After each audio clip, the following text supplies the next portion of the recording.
Nah, di sini saya menggunakan istilah digitalisasi, tidak digitasi ya. Dua konsep itu sering diperdebatkan ya teman-teman, tapi saya menggunakan konsep ini digitalisasi, artinya mengalihmediakan arsip dengan media apapun ke media digital ya. Nah, oleh karena itu ini saya masukkan ke bagian kedua nanti sebelum kita bicara misalnya metadata, kemudian database management system sampai persyaratan untuk membangun manajemen arsip elektronik dan beberapa software yang digunakan ya misalnya membangun sendiri atau menggunakan software private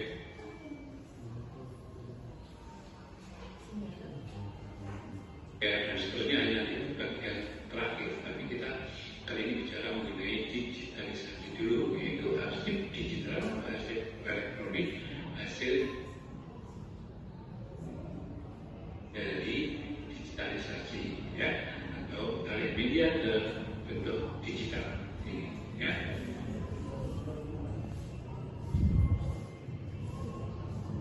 Oke, kita lanjut di sini. Jadi ada elemen penting dalam digitalisasi. Jadi semua rekor, karena jadi arsip dinamis menggunakan istilah rekor ya, tidak arsip, kalau arsip jadi archives ya gitu.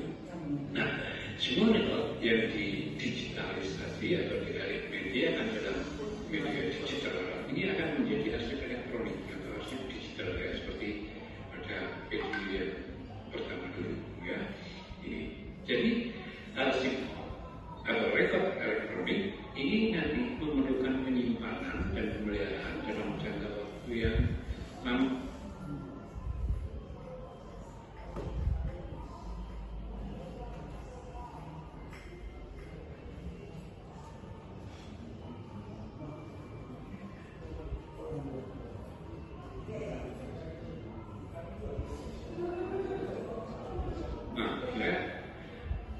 Kalau disimpan dalam jangka waktu lama, maka harus memperhatikan ini kapasitas dari aksesibilitas dari rekor digital tersebut.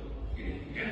Nah, sebelum itu maka langkah-langkah yang harus dilakukan. Ini langkah pertama adalah pemindaian atau scanning ya, dari rekor asli ya, baik itu nanti spesifikasinya seperti apa, format filenya seperti apa, cara membuat metadata-nya seperti apa, nanti dilanjutkan pada bagian berikutnya termasuk ini atau pemeliharaan ya, publikasi, dokumentasi dan kemudian pressing media penyedaran dan sampai disposal perusahaan arsip digital. Tapi kita masuk ke bagian ini scanning pemindaian, jadi mengalih mediakan arsip ya, dalam bentuk apapun ke media digital ya gitu.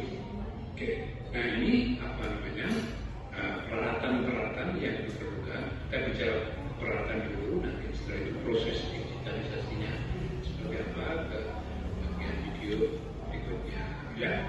Jadi proses digitalisasi itu memerlukan peralatan standar ya, ada banyak peralatan standar ya. Oleh karena itu satu perusahaan kalau membeli peralatan itu harus memastikan peralatan itu sesuai dengan yang dibutuhkan untuk digitalisasi ini ya. Dan sebaiknya menghadirkan produsennya ya, vendornya untuk mempresentasikan alat itu dan juga kita bisa mengetahui hasilnya seperti apa. Nah, dalam konteks ini pemindaian ya, itu ada dua ya, selain ini kamera digital juga alat pemindai digital, tapi yang paling banyak digunakan adalah alat pemindai digital ini ya. Oke.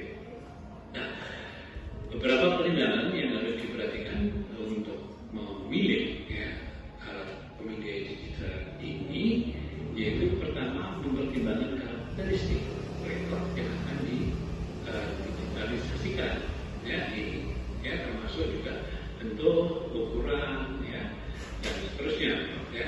Apakah nanti itu digunakan untuk master ya, apakah alih media digitalisasi itu digunakan untuk konten web dan sebagainya. Ini pertimbangan untuk melakukan digitalisasi dari sana.